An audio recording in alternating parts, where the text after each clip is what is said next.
এই মুহূর্তে যে খবরের দিকে নজর রাখবো, আপ নেতা সঞ্জয় সিং তিনি জামিন পেয়েছেন বলে জানা যাচ্ছে। সুপ্রিম কোর্ট জামিন দিয়েছে এই আপ নেতা সঞ্জয় সিংকে। আপ নেতা সঞ্জয় সিং জামিন পেলেন, সুপ্রিম কোর্ট তাকে জামিন দিয়েছে সঞ্জয় সিংকে।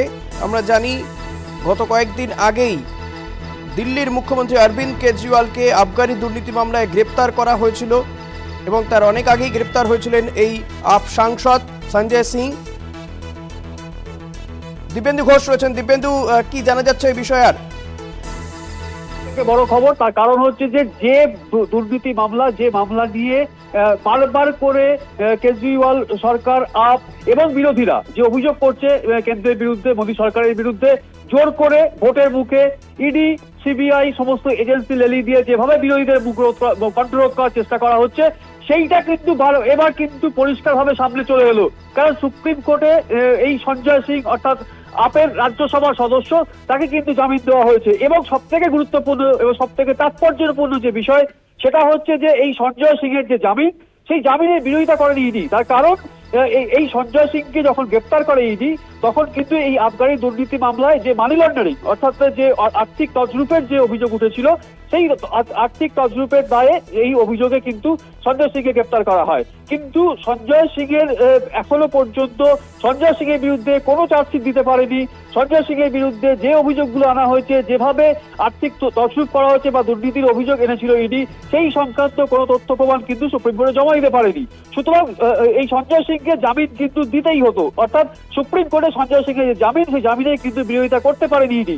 সব থেকে তাৎপর্যপূর্ণ বিষয়, তার কারণ বারবার করে শুধুমাত্র কেজরিওয়াল নয়, অফিসি যে গুরুত্বপূর্ণ যে বিষয়টা, যে অফিসি বলছে যে বিজেপির দিক থেকে অফিসি যে অভিযোগটা করেছেন, বিরাট অভিযোগ। তার কারণ বিজেপির দিক থেকে তার সাথে যোগাযোগ করা হয়েছিল, তাকে বিজেপিতে যোগ দেওয়ার কথা বলা হয়েছে, এবং তার বিরুদ্ধে যে সমস্ত অভিযোগ বা দুর্নীতির অভিযোগ সামনে আসছে বা যে অভিযোগগুলো করছে, সেই অভিযোগে কিন্তু ধামাচাপা পড়ে যাবে। অর্থাৎ এই যে বারবার করে মমতা বন্দ্যোপাধ্যায় যে কথাটা বলেছিলেন, কৃষ্ণনগরে দাঁড়িয়ে, মহুয়া মৈত্র যে লোকসভা কেন্দ্র, সেখানে দাঁড়িয়ে মমতা বন্দ্যোপাধ্যায় যেটা বলেছিল যে ভাজপা অর্থাৎ ওয়াশিং মেশিন ভাজপা, অর্থাৎ কোথাও দুর্নীতির যে অভিযোগ বা যদি তার বিরুদ্ধে সিবিআই বা ইডি তাকে গ্রেপ্তার করার জন্য সমন করে, তাকে যদি যে কোনো দুর্নীতি তাকে সমন করা হয়, তাকে যে গ্রেপ্তার করা হচ্ছে, এই ধরনের কোনো অভিযোগ যদি কার বিরুদ্ধে থাকে, কোনো বিরোধী দলের কোনো নেতা নেত্রীর যদি বিরুদ্ধে এই ধরনের অভিযোগ থাকে, সে যদি একবার গেরুয়া শিবিরে চলে আসে, বিজেপির শিবিরে চলে আসে, তাহলে কিন্তু সাতক্ষুর মাপ, তাকে কিন্তু সমস্ত অভিযোগ থেকে বের করে দেওয়া হবে। যেই অভিযোগটা কিন্তু অতীশী আজকে করেছেন, যে তার বিরুদ্ধে যে অভিযোগটা তিনি করতে চেয়েছেন, যে বিজেপির তরফ থেকে তার সঙ্গে যোগাযোগ করা হয় এবং যোগাযোগ করে তাকে বলা হয় তিনি যদি বিজেপিতে যোগ দেন, তাহলে কিন্তু তার বিরুদ্ধে ওটা সমস্ত অভিযোগ কিন্তু ধামাচাপা পড়ে যাবে। সুতরাং এই সঞ্জয় সিং এর জামিন অর্থাৎ আবগারি দুর্নীতি মামলা এই মুহূর্তে অন্যতম গুরুত্বপূর্ণ মামলা। ভোটের আগে এই মামলাতে ইতিমধ্যেই কিন্তু দিল্লির মুখ্যমন্ত্রী আপ সুপ্রিমো অরবিন্দ কেজরিওয়াল তিনি গ্রেপ্তার হয়েছেন। দিল্লির প্রাক্তন উপমুখ্যমন্ত্রী মনীষ সিসোদিয়া, তাকে গ্রেপ্তার করেছে ইডি। সুতরাং এই জায়গায় দাঁড়িয়ে সঞ্জয় সিংকে কিন্তু আজকে ছেড়ে দিতে হচ্ছে, অর্থাৎ সঞ্জয় সিং এর জামিন দিয়েছে সুপ্রিম কোর্ট, কারণ সঞ্জয় সিং এর বিরুদ্ধে একটাও অভিযোগ আনতে পারেনি ইডি। একটা বিষয়, যে ক্ষেত্রে তুমি যেমনটা বলছো যে ইডিও এই জামিনের বিরোধিতা করতে পারেনি, কারণ ইডির কাছে যথোপযুক্ত তথ্য নেই। ফলত কোথাও গিয়ে কি নির্বাচনের আগে এটাই আপ তথা বিরোধী রাজনৈতিক দলগুলোর কাছে একটা অস্ত্র হয়ে গেল না? অন্যতম বড় অস্ত্র, অন্যতম বড় হাতিয়ার। তার কারণ এই আমি যে কথাটা বারবার করে বলছি, যে সঞ্জয় সিং এর বিরুদ্ধে চার্জশিট দিতে পারেনি, সঞ্জয় সিং এর বিরুদ্ধে তথ্য প্রমাণ জমা দিতে পারেনি, যে কারণে কিন্তু সুপ্রিম কোর্ট তাকে জামিন দিয়ে দিয়েছে এবং জামিনের বিরোধিতা করতে পারেনি ইডি। সেটা অত্যন্ত তাৎপর্যপূর্ণ বিষয়। তাহলে এই যাদের বিরোধী নেতা নেত্রী যাদের গ্রেপ্তার করা হয়েছে, যাদের জেলে ঢুকিয়ে রাখা হয়েছে, একাধিক এই অভিযোগটা কিন্তু বারবার করে বিরোধী দলের তরফ থেকে, শুধুমাত্র আপ নয়, কংগ্রেস, তৃণমূল কংগ্রেস, সবাই কিন্তু একই অভিযোগ করছে যে মোদী সরকার অর্থাৎ কেন্দ্রের যে মোদী সরকার এই ভোটের আগে কিন্তু এজেন্সি লেলিয়ে দিয়ে, সিবিআই, এনআইএ, ইডি, তাদের লেলিয়ে দিয়ে কিন্তু বিরোধীদের কন্ট্রোল করার চেষ্টা চলছে এবং বিরোধীদের কোথাও একটা চাপে রাখার চেষ্টা, যে বিষয়টা বারবার করে তুমি এর আগেও একটা উল্লেখ করেছিলে যে এই দিল্লিতে যে 7টি লোকসভা কেন্দ্র, সেই 7টি লোকসভা কেন্দ্র কিন্তু গত লোকসভা ভোটে অর্থাৎ 19-এর ভোটে কিন্তু বিজেপির দিকে যায়। বিজেপি কিন্তু 7টি সিটেই কিন্তু জয়লাভ করেছিল, কিন্তু 21-এর যে পরবর্তীতে যে বিধানসভা ভোট হয়েছিল এবং এই মুহূর্তে যে সামনে যে লোকসভা ভোট, সেখানে কিন্তু কংগ্রেস এবং আপের মধ্যে একটা আসন সমঝোতা হয়েছে। অর্থাৎ দিল্লির যে 7টা সিট, যে 7টা সিট বিজেপির দখলে রয়েছে, সেই 7টা সিটে কিন্তু কঠোর অত্যন্ত কঠিন লড়াই হবে সেটাই কিন্তু মনে করছে। কেননা কংগ্রেস এবং আপের তরফ থেকে যে বিষয়টা বারবার করে বলা হচ্ছে যে এই যে তাদের মধ্যে যে আসন সমঝোতা, সেই সমঝোতার জন্য কিন্তু এই 7টা সিটে কিন্তু বিজেপির লড়াইটা খুব সহজ হবে না। যেভাবে 19-এর লোকসভা ভোটে 7টা সিট দখল করেছিল বিজেপি, সেইটা কিন্তু খুব সহজে কিন্তু এবারের ভোটে হবে না। যে কারণে কিন্তু ভয় পেয়ে গেছে বিজেপি। বারবার করে আপ অভিযোগ করছে অরবিন্দ কেজরিওয়ালকে কেন বারবার করে ডাকা হচ্ছে, কেন নবার সমন করা হচ্ছে তাকে গ্রেপ্তার করার জন্য।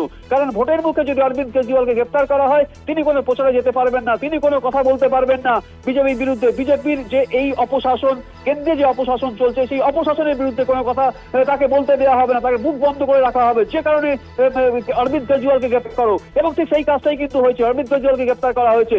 ইডি যদিও দাবি করছে, যখন ইডি কিন্তু অরবিন্দ কেজরিওয়ালকে সমন করেছিল, নবার যখন সমন করা হয় তখন বলেছিল যে অরবিন্দ কেজরিওয়ালকে সাক্ষী হিসাবে ডাকা হবে, তার থেকে কিছু জিনিস জানতে চাওয়া হবে। কিন্তু তারপরে যেটা হলো, অরবিন্দ কেজরিওয়ালের বাড়িতে তল্লাশি করলো এবং তারপরে কিন্তু তাকে গ্রেপ্তার করা হলো। এবং ইডি যেটা দাবি করলো যে অরবিন্দ কেজরিওয়াল আবগারি দুর্নীতি মামলা, অর্থাৎ 2021-22-এ যে দিল্লিতে যে আবগারি নীতি তৈরি হয়েছিল, সেই নীতির কিন্তু প্রধান ষড়যন্ত্রকারী আপ সুপ্রিমো দিল্লির মুখ্যমন্ত্রী অরবিন্দ কেজরিওয়াল এবং প্রাক্তন উপমুখ্যমন্ত্রী মনীষ সিসোদিয়া, এটা কিন্তু ইডি দাবি করেছে। কিন্তু সঞ্জয় সিং, যখন সঞ্জয় সিংকে গ্রেপ্তার করা হয়, এই আর্থিক তছরূপে বা আর্থিক প্রতারণার একটা অভিযোগ উঠেছিল এই আবগারি দুর্নীতি মামলায়, যেটা ইডি দাবি করেছে অন্তত 600 কোটি টাকা ঘুষ পেয়েছে দক্ষিণের যে লিকার লবি তাদের কাছ থেকে। এবং এই যে 600 কোটি টাকা, সেই 600 কোটি টাকা কিন্তু গোয়া এবং পাঞ্জাবের যে বিধানসভা ভোট, সেই ভোটে কিন্তু প্রচারের কাজে লাগিয়েছে আপ। সুতরাং সেই জায়গায় দাঁড়িয়ে কিন্তু এদের গ্রেপ্তার করা হয়। সঞ্জয় সিংকে সেভাবে গ্রেপ্তার করা হয়েছিল। আপের যে রাজ্যসভা সদস্য সঞ্জয় সিং, তার বিরুদ্ধে কিন্তু ইডি কোনো তথ্য প্রমাণ জমা দিতে পারেনি, ইডি তাই জামিনের বিরোধিতা করতে পারেনি। সুতরাং সুপ্রিম কোর্টের যে এই জামিন, ঠিক ভোটের মুখে যে জামিন সঞ্জয় সিংয়ের, সেটা কিন্তু অত্যন্ত তাৎপর্যপূর্ণ এবং বিরোধীদের হাতে কিন্তু অত্যন্ত শক্তিশালী একটা অস্ত্র কিন্তু উঠে এলো। একদমই ধন্যবাদ দীপেন্দু। কথা বলছিলাম অ্যাসাইনমেন্টের দীপেন্দু ঘোষের সঙ্গে। আপ সাংসদ সঞ্জয় সিং তিনি জামিন পেলেন, সুপ্রিম কোর্ট থেকে জামিন পেয়েছেন তিনি। গত অক্টোবরে তাকে গ্রেপ্তার করা হয়েছিল, 6 মাসের মাথায় তিনি জামিন পেলেন এবং লোকসভা নির্বাচনের মুখে মুখে তার এই জামিন নিঃসন্দেহে আপ তো বটেই, বিরোধী রাজনৈতিক দলগুলোর কাছেও বড় অস্ত্র। কারণ ইডি এনফোর্সমেন্ট ডিরেক্টরেট এই জামিনের কোনো বিরোধিতা করতে পারেনি এবং সঞ্জয় সিংয়ের বিরুদ্ধে সেভাবে কোনো তথ্য তারা সামনে আনতে পারেনি। ফলত জামিন পেয়ে গিয়েছেন সঞ্জয় সিং এবং যা আগামী দিনে বিরোধী রাজনৈতিক দলগুলোর কাছে, আপের কাছে তো বটেই, বড়সড় অস্ত্র হতে চলেছে।